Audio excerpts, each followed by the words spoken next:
Ok, dajmo spoznati naš veliki bav, naš novi grafični urejevalnik Divi.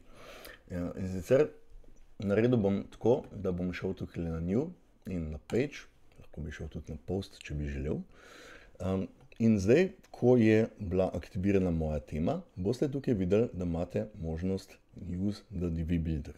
Se pravi, to vas bo iz navadnega tekstovnega urejevalnika, nič posebnega, vrglo na nov Divi urejevalnik, ki zmore vse in še več. Zdaj, ta prva stvar, lepo, a nismo to izklopili? Vidim, da je žužek. Skratka, izbral si bom tukaj na Build from Scratch. In zdaj, če se spomnite, kaj sem rekel v prejšnjem posnetku. Najprej je sekcija, potem je vrstica, potem so stolpci, potem je modul. Se pravi, tukaj imamo že prvo sekcijo in on mi zdaj že takoj da možnost, dajmo not eno vrstico, ampak koliko recimo želiš, da bi pa imel ti stolpcev. Pa bom jaz rekel 1. Pa zdaj bo pa rekel, kaj pa bomo dali noter, pa bom rekel jaz tlele x, zaenkrat še ne želim, oziroma dajmo za hec, ne vem, katerokoli stvar, recimo tekst, pa bom samo na hitro zaprl. Se pravi, imamo sekcijo, imamo vrstico in pa v teh vrsticah imamo recimo stolpčke in module. To je najpomembnejša stvar, ki si jo morate v tem urejevalniku zapomniti, zato ker bo vas v bistvu proces dizajna temeljil na tem, kako se v tej logiki postavitve elementov lahko vi igrate. Se pravi, da imamo neko osnovo, neko osnovno strukturo in v tej osnovni strukturi imamo zdaj mi vse. Zdaj, čez vse te desne stvari smo v bistvu že šli. Jaz bi vam rad samo nekaj takih na hitro pokazal. Se pravi, jaz bom zdaj spremenil tole mojo vrstico, ki ima zdaj samo en stolpec. Želim imeti 2 stolpca. In to imam tukaj v možnosti row. Mimogrede, zapomnite si barve. Modra, normalna sekcija je modra. Klasična normalna sekcija je modra, vrstica je zelena in modul je vedno siv. Prej, ko si boste zapomnili to, lažje vam bo. Zato, ker ko bomo šli v frontend urejevalnik, se pravi pač tisti, ki je res tako kot InDesign, tukaj boste imeli potem to, da greste hitro čez miško čez in točno vedete, kaj boste spremenili. Boste spremenili zdaj možnosti za sekcijo, boste spremenili za vrstico ali za modul. Jaz bom zdaj tej vrstici naredil, da si želim imeti 2 stolpca. Se pravi, kliknil bom tukaj na ikonco za stolpce in si izbral 2 stolpca. In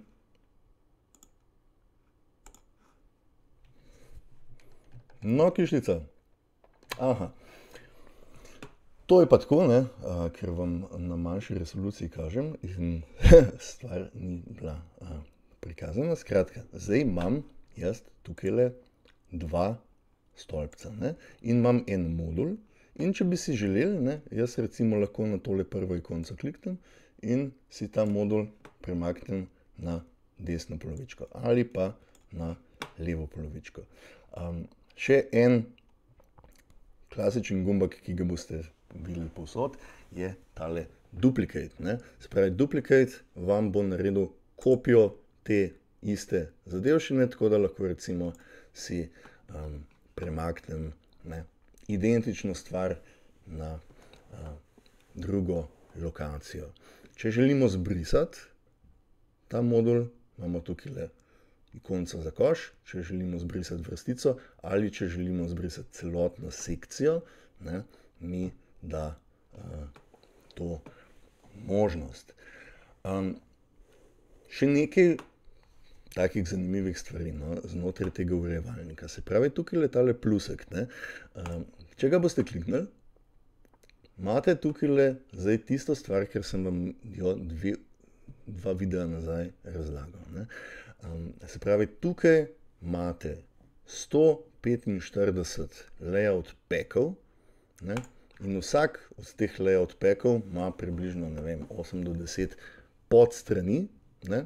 In če bi si jaz želel recimo eno izmed teh stvari zdaj aplicirati na to mojo podstran, ne, samo imam tukaj use this layout in pa, ne, če si izberem replace existing content, mi bo pač vso tisto vsebino, ki sem jo že imel na spletni strani, pobrisal in mi bo dal točno to, kar tukaj zdaj vidim. Ena zelo uporabna stvar, ki se vam bo zgodila v urejevalniku, ne, je, da razumete zdaj, kako WordPress tretira te korake nazaj, ne. Se pravi, vsakič, ko boste kliknili na Publish, si bo WordPress zapomnil eno verzijo te strani, ne, najnovejšo verzijo te strani, ne. Ampak vse prejšnje verzije, ne, z vsemi popravki za karkoli ste že dodali, spremenili, whatever, ne, vse to bo shranjeno v prejšnji verziji, pa v predprejšnji verziji, neomejeno v bistvu korakov nazaj je v WordPressu, ne, tako da lahko kadarkoli, če se vam slučajno kaj ne, pa bi šel nazaj, lahko, ne. Po drugi strani imamo pa tukaj zgodovino, ne, in tukaj imamo zgodovino vseh sprememb, ki sem jo jaz naredil, odkar sem naložil to stran, ne. Vse spremembe, ki sem jih delal v modulih, vse spremembe, ki sem jih kadarkoli, ne, se pravi, spremenil sem recimo, spremenil sem dvakrat besedilo, potem sem spremenil dvakrat stolpce in potem sem premikal, ne, moj tekst modul in pa skloniral in potem premikal sem ga, ne. Tako da lahko kadarkoli, če želite, greste nazaj na enega izmed teh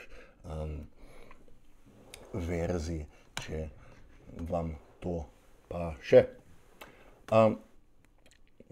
Dve stvari, preden gremo zelo podrobno v ta urejevalnik, še to, tukaj zgoraj imamo mi zdaj v tem urejevalniku že, ne, tako imenovani desktop view, tablet view in pa phone view, ne. Se pravi, če jaz kliknem na desktop view, mi bo že pokazalo, kako bo ta spletna stran izgledala bom, evo, zdajle malo zakecdal noter, da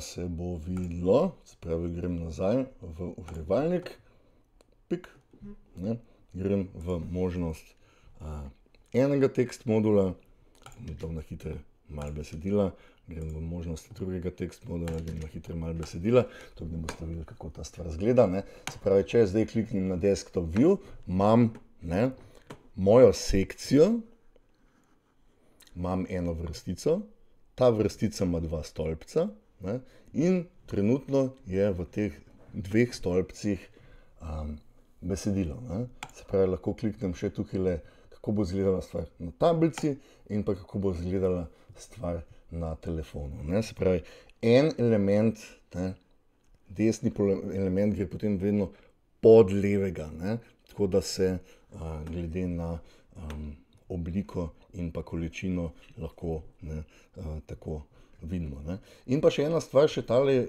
ikonca tukaj, zoom out, če boste imeli kaj bolj kompleksnega, ne, recimo eno izmed tistih tem, ki smo jih gledali, ne, na elegantthemes.com, ne, imate tukaj možnost zoom out, ne.